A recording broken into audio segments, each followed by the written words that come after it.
let's talk about some very clever Canadians. Yes, let's indeed. Let's talk Let's about talk about some very clever Canadians that took something. See, James Dyson took something that wasn't failing. He just basically took a product to another level. Yeah.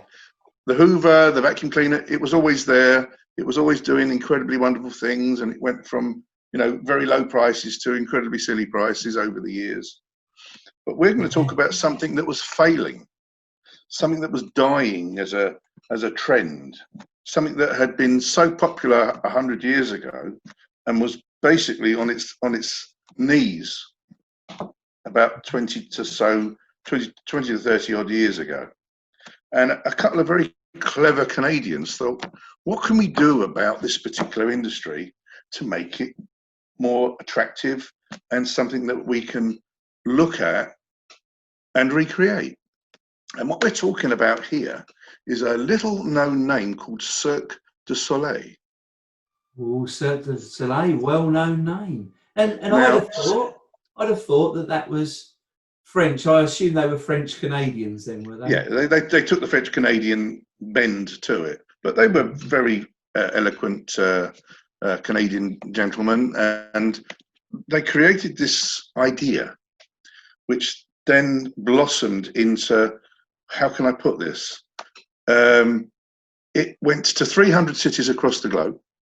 It appealed to 150 million people worldwide.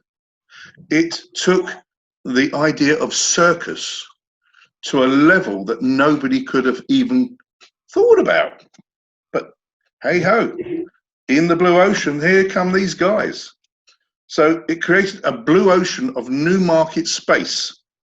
So they took a piece of the ocean and made it their territory. It became under their ownership. Nobody could copy them. And if they did, they never did it as well. So the production of the Cirque du Soleil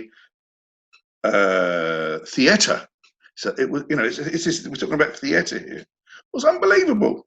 Because obviously years ago we had, in this country, we had Billy Smart's circus, and we had this one circus, that one circus, and obviously P.T. Barnum is one of the most famous circus owners ever. And they made a great film, The Showman and what have you. Yeah. But the most important thing here is they majored on animals. They majored on famous clowns, and they created star turns. And obviously in the middle of it was this great person called the Ringmaster, and controlled the whole show. Cirque du Soleil, no, they weren't having any of that. They wanted theatre. They didn't want stars. They wanted everybody to be a star. They want every part of the performance to be a feature. It was all costume. It was all incredible, unbelievable acts, all equal to one another.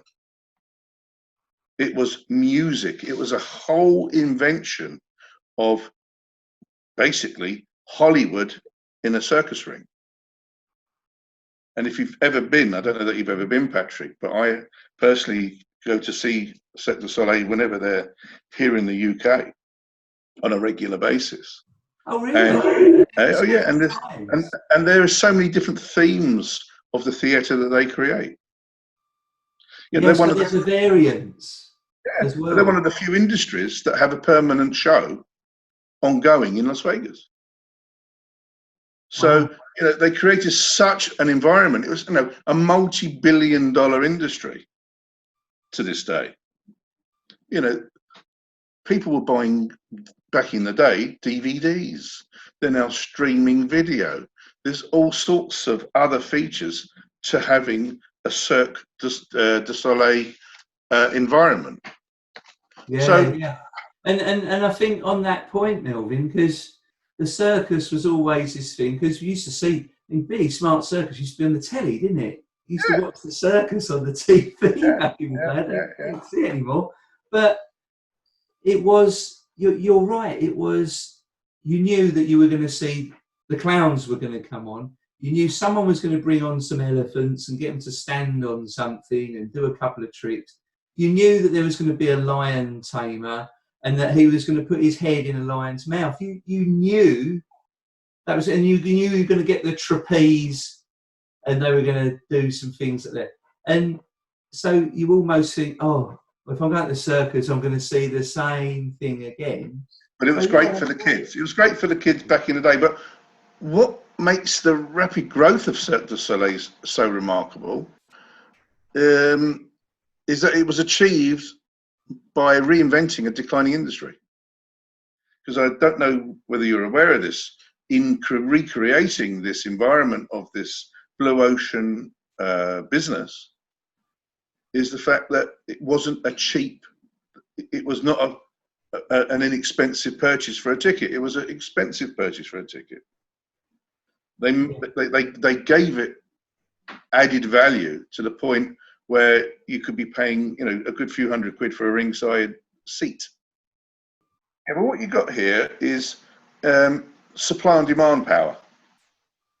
It's that different that people want to go to see the show. But it's not all about the acts. The acts are obviously very important, but the costumes are very important. The music is very important. The actual flow of the show for entertainment to obviously from when you arrive to when you leave needs to hook your attention from beginning to end. And they have found the way. Yeah. So that is blue ocean strategy in its simplistic form.